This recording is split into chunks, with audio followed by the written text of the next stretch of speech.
सबसे पहले मैं आपसे एक सवाल करना चाहता हूँ कि आपकी आज किस्मत अच्छी है या बुरी है? जिनकी किस्मत अच्छी है वो ऊपर हाथ करें।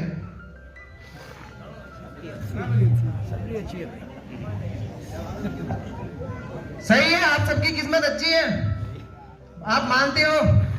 अब वो ऊपर हाथ करें जिनकी किस्मत बुरी है। लेकिन ऐसा कैसे हो सकता है? जब आपने हाथ खड़े किए तो सभी ने नहीं किए, तो आपकी किस्मत बुरी होनी चाहिए जिन्होंने हाथ नहीं खड़े किए। तो इसी पे मैं कुछ आपको सुनाना चाहता हूँ, तो ध्यान से सुनना। मैं आपको एक ऐसी कहानी सुनाना चाहता हूँ जो कि किस्मत के बारे में। और इससे पहले मैं स्टेज पे आया हूँ, लेकिन इतने बड़े स्टेज पे पहली बार आया हूँ। आज दिन तक मैंने 12वीं तक पढ़ाई की, लेकिन कभी मैंने स्कूल में नहीं बोला कि मुझे क्या बोलना है। कभी मैं स्टेज पे नहीं गया हूँ, मुझे नहीं पता है, मुझे नहीं पता मैं क्या कहने वाला हूँ। लेकिन एक बात सही है कि मैं सच कहने आऊँ, और जो भी मैं बताऊंगा वो पूरी तरह सच होगा, जितना मैं जानता हूँ। तो अब सबसे पहले बात करते हैं कि एक ऐसा स्टेज है, जैसे आपका स्टेज है या आपका गांव हो गया या कोई शहर भी हो सकता है। वहां पर दो ऐसे परिवार रहते हैं जो कि एक बहुत ज्यादा अमीर होता है और दूसरा ऐसा परिवार है जो बहुत ज्यादा गरीब होता है। तो होता क्या है, जो अमीरों के बच्चे हैं, जो करोड़पति है, उसका बच्चा बड़ी गाड़ी में आता है, वो स्कूल जाता है, उसके पास लाखों के खिलौने होते हैं। आप सोच सकते हो किस तरीके से कि अब मान लिया जाए कि एक ऐसा परिवार है जिसका बच्चा है, उसको स्कूल जाने के लिए 2 गार्ड साथ में आते हैं, उसको छोड़ने आते हैं, और उसके पास क्या होती है? बड़ी कार होती है। सभी का सपना क्या है कि हमें भी बड़ी कार लेनी है, लेकिन मेहनत नहीं करनी है। हमें तो आसानी से सब मिलना चाहिए, सबको चाहिए ना आसानी से, लेकिन मिलता नहीं है। मैंने नहीं सोचा था कि मुझे यहाँ पे बोलने का मौका दिया जाएगा, लेकिन कहानी को ध्यान से सुने, और जिनको नहीं सुनना वो जा सकते हैं, क्योंकि मैं यहाँ पे आया हूँ तो आपको कुछ तो सही ज्ञान दे के जाऊंगा जितना मैं जानता हूँ। मैं ये नहीं कहता कि मैं कह रहा हूँ वो सभी सही है, लेकिन मैं इतना जरूर कह सकता हूँ, जो मैं कहूंगा वो जितना मैं जानता हूँ उसके हिसाब से पूरी तरह सही होगा। अब बात कर लेते हैं, जब उस बच्चे को छोड़ने के लिए स्कूल में जाते हैं, उसके पास बड़ी कार होती है, उसके पास लाखों के खिलौने भी होते हैं, लेकिन उस बच्चे की एक सबसे बड़ी प्रॉब्लम है। अब कहोगे कि उसके पास इतनी चीजें है तो उसके पास प्रॉब्लम कैसे आ गई? हम क्या सोचते हैं कि जो बहुत ज्यादा अमीर होंगे उनके पास तो प्रॉब्लम होनी नहीं चाहिए। तो उस बच्चे को ऐसी क्या प्रॉब्लम है कि इतनी चीजें होने के बाद भी उसको प्रॉब्लम हो रही है? उसकी सबसे बड़ी प्रॉब्लम ये है कि उसके पापा जो कमाते हैं और उसकी मम्मी जो भी काम करती है वो भी कमाती है, तो उनको कभी वो टाइम नहीं दे पाते हैं। और हम क्या बोलते हैं घर पे मम्मी पापा कि हम बच्चों के लिए कमा रहे। जब बच्चों के लिए कमा रहे तो आप बच्चों के साथ क्यों नहीं हो? ये बात सही है या गलत? जब हम ये कहते हैं कि हम बच्चों के लिए कमा रहे तो पूरी तरह जब हम बच्चों के साथ ही नहीं कमाते क्यों है? कोई सोचता है इस बात के लिए? नहीं सोचता है। वो बच्चा ऐसे सोचता है कि सब कुछ तो है मेरे पास, लेकिन मेरे मम्मी पापा ही मेरे पास नहीं है। और दूसरी ओर एक ऐसा बच्चा है जिसके अब के पास एक टूटा फूटा स्कूटर है, वो उसी पर उसको स्कूल छोड़ने जाते हैं, उसी के साथ आते हैं। अब आपको बताना है कि किस बच्चे की किस्मत अच्छी है और किस बच्चे की किस्मत बुरी है। तो आप में से कोई खड़ा होकर बताए किस बच्चे की किस्मत अच्छी है?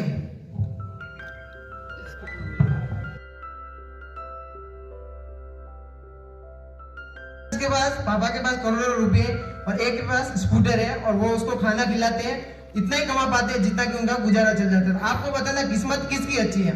आपने कहा ना हमारी किस्मत अच्छी है, तो आपको बताना दोनों में से किस्मत किसकी अच्छी है? इसका मतलब आप पढ़ने नहीं आते हो, आप दूसरे वाले की उसकी किस्मत अच्छी है। अब एक बात आती है, जब भी वो बच्चे दोनों स्कूल जाते हैं, स्कूल से वापस आते हैं, किस्मत की बात करना, तो जब दोनों बच्चे स्कूल जाते हैं वो बड़ी कार में आता है, लेकिन जो जिसके पास कम पैसा है वो बच्चा जाता है अपने पापा के साथ और आता है पापा के साथ। बड़ी कार वाला जो बच्चा है वो ये सोचता है कि मेरे पापा मेरे साथ क्यों नहीं आते।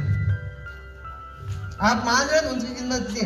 वो बच्चा इसलिए दुखी है कि वो बोलता है कि मेरे पापा मुझे छोड़ने नहीं आते, मेरे साथ नहीं आते। अब किस्मत किसकी अच्छी है? हमारे पास फालतू की चीजों के लिए 1010 दिन मिल जाएंगे, लेकिन एक काम की चीज को सुनने के लिए कोई नहीं खड़ा होगा। वो भी आप इसलिए सुनोगे क्योंकि मैं स्टेज पर हूँ, आपको सुनना आपकी मजबूरी है। अगर मैं स्टेज पे नहीं होता और दूसरी जगह यही बात कर रहा हूं तो आप लोग नहीं सुनते। सही है कि नहीं? सही है। अब बात करते हैं उनकी किस्मत की कि उनकी किस्मत क्या होगी आगे जाके। जब वो आता है, जब बच्चे खेलने जाते हैं, तो जो बड़ा बच्चा है वो स्टेज की तरफ ऊपर उड़ा रहा है, क्योंकि उसका मकान बहुत ज्यादा बड़ा होता है वो ऊपर जाता है, बालकनी में आता है दूसरी मंजिल के, और वो देखता है जिस बच्चे की हम जान सब मानते हैं कि किस्मत बुरी है, वो नीचे देखता है कि वो बच्चा उन बच्चों के साथ खेल रहा है जो उसके आसपास है, उसकी उम्र के आसपास, वो उसके साथ खेलता है और वो खेलता है और वो ऊपर बच्चा है वो बाहर नहीं आता। पहला कारण क्योंकि उसके पास इतने पैसे की सिक्योरिटी रीजन। हम भी जानते हैं कि अगर कोई बहुत ज्यादा बड़ा बच्चा होगा तो उसको कोई भी उठाकर ले जा सकता है, कोई भी घटना हो सकती है जिसकी वजह से वो अपने घर से बाहर नहीं आ सकता, खेल नहीं सकता। सबसे बड़ी बात है कि बच्चों के लिए खेल बहुत ज्यादा जरूरी होता है और उनका खेलने में बहुत मन होता है। एक ऐसा बच्चा जिससे उसके खेल ही छीन लिए जाए, ऐसा मान लिया जाए कि आपका शरीर तो है लेकिन आपकी आत्मा छीन ली जाए, फिर वो बच्चा कैसे खुश रह सकता है। और हम क्या जानते हैं कि जो पैसा ज्यादा कमाएगा वही खुश रहेगा। जरूरी नहीं है कि ज्यादा पैसा कमाने वाले हमेशा खुश रहेगा, ये कोई जरूरी नहीं है। अब वो बच्चा खेलता है, सब कुछ करता है। कहानी यहाँ तक समझ में आ रही है? जिनको समझ में आ रही है वो ऊपर हाथ करें। मतलब मेजोरिटी लोगों को, ज्यादातर 90% लोगों को समझ में आ रही है। अब जब वो बच्चा खेलता है तो वो बालकनी से देखता है कि वो खेलने नहीं जा सकता, उसके पास खिलौने तो है लेकिन उसके साथ खेलने वाला नहीं है।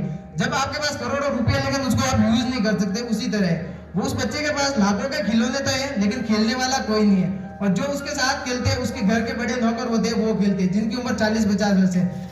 एक ऐसा हो गया कि आपको ले जाकर ऐसी जगह बिठा दिया जाए जिससे आप कोई जानते ही नहीं हो और आपको कुछ बोलना ही नहीं है, फिर आपकी जिंदगी कैसी होगी? एक दिन के लिए अगर कमरे में आपको बंद कर दिया जाए तो आपको कैसा लगेगा? वो किसी से बात नहीं करती। वो बच्चा भी ऐसे ही सोच रहा है कि मेरे पास सब कुछ होते हुए भी कुछ नहीं है।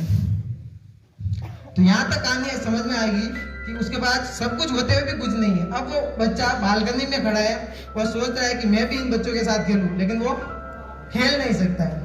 और दूसरी ओर अब यहाँ पे क्या लग रहा है कि जो गरीब बच्चा है उसकी किस्मत अच्छी है, यही लग रहा है, सही है, लेकिन ये भी गलत है। अब सोचो कैसे कि जब हम उन चीजों की तरफ देखते हैं जो हमारे पास नहीं होती, तो जो नीचे बच्चा खड़ा है जब वो खेलता है तब तो उसका ध्यान कहीं नहीं जाता है। जब वो बच्चों के साथ खेल रहा होता है या आप भी खेलते हो तब उसका ध्यान नहीं रहता। लेकिन जब वो बच्चा थक जाता है खेलने के बाद जब वो थक जाता है तो वो वहां पर बैठता है और बड़े घर की ओर देखता है और वो ये सोचता है कि मेरे पापा के पास बड़ी कार क्यों नहीं है। वो क्या सोचता है? मेरे पापा के पास बड़ी कार क्यों नहीं है, मेरे पापा का इतना बड़ा घर क्यों नहीं है। अब किस बच्चे की किस्मत अच्छी है? वो भी दुखी है कि वो बोला ये सब हमारे पास भी होना चाहिए।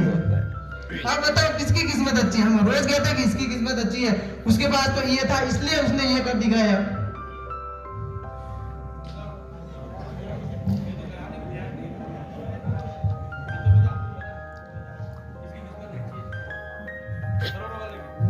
हाँ, लेकिन वो भी तो दुखी है ना।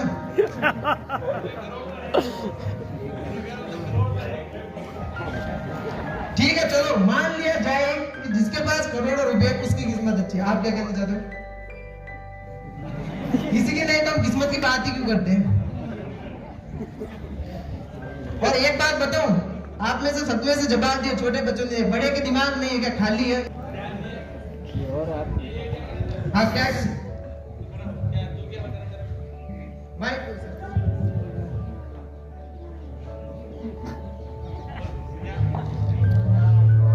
ये कह रहा है दोनों की किस्मत अच्छी है। दोनों की किस्मत अच्छी है या बुरी है? दोनों ही अच्छी है, दोनों की अच्छी है। तो दोनों की बुरी भी हुई कि वो सोचता है कि इसके पास तो ज्यादा पैसे, वो सोचता है मेरे पास पापा नहीं है जो मेरे साथ में रहते हैं। गरीब की किस्मत अच्छी है। ठीक है, अब ये बात भी गलत है क्योंकि जो गरीब बच्चा वो भी तो सोच रहा है बैठ के, हाँ कम समय के लिए वो खुश नहीं है। एक जो मान जा कि थोड़ी बहुत अच्छी है कि वो कम समय के लिए सोच रहा है कि मेरे पास भी ये सब होना चाहिए। सही बात है। अब आ जाते हैं लास्ट बात पर जिसकी वजह से मैं स्टेज पे आया हूँ। और ये लास्ट बात है तो इसको सबसे ध्यान से सुनना, और जिनको नहीं सुनना वो अपने कान बंद कर सकता है या रुई डाल सकता है। जरूरी थोड़ी है मैं कह रहा हूँ वो सब सही हो। अब मैं जो बता रहा हूँ ये लास्ट चीज है कि जब हम जिंदगी में उन चीजों की तरफ देखते हैं या उन लोगों की तरफ देखते हैं जो हमारी लाइफ में है तो हमारी किस्मत अच्छी होती है। क्या है कि जब हम उन चीजों की तरफ देखते हैं जो हमारी लाइफ में है, या कोई भी व्यक्ति हो सकता है जो हमारी लाइफ में है, उस समय हमारी किस्मत अच्छी होती है। लेकिन जब हम उन चीजों की तरफ देखते हैं जो हमारी लाइफ में नहीं है, उस समय में हमारी किस्मत बुरी होती है। और हमारी किस्मत सिर्फ और सिर्फ अपने हाथों में है। हम जिन चीजों की तरफ देखेंगे वैसी ही हमारी किस्मत बनती जाएगी। किसी की किस्मत ना तो अच्छी होती है ना ही बुरी होती है। और इसके साथ मैं बात कहना चाहता हूँ, स्कूल में जितने भी स्टूडेंट हैं उनको सभी को एक एक कॉपी मेरी तरफ से दी जाएगी। लगभग अगर 400 बच्चे होते हैं, अगर 400 बच्चे होते हैं तो 20 से 25 हजार का खर्चा आएगा। और जितने भी स्टूडेंट हैं पहली से लगाकर 12वीं तक, उन सभी को एक एक कॉपी मेरी तरफ से दी जाएगी अगले साल। क्योंकि अभी तो आपकी कॉपी मिल चुकी है, अगले साल शुरू होते ही आपको एक एक कॉपी दी जाएगी। बाकी आज के लिए बस इतना ही। जय हिंद, बाय। धन्यवाद आपका, बहुत ही अच्छी प्रेरणास्पद स्टोरी। व्यक्ति की खुद की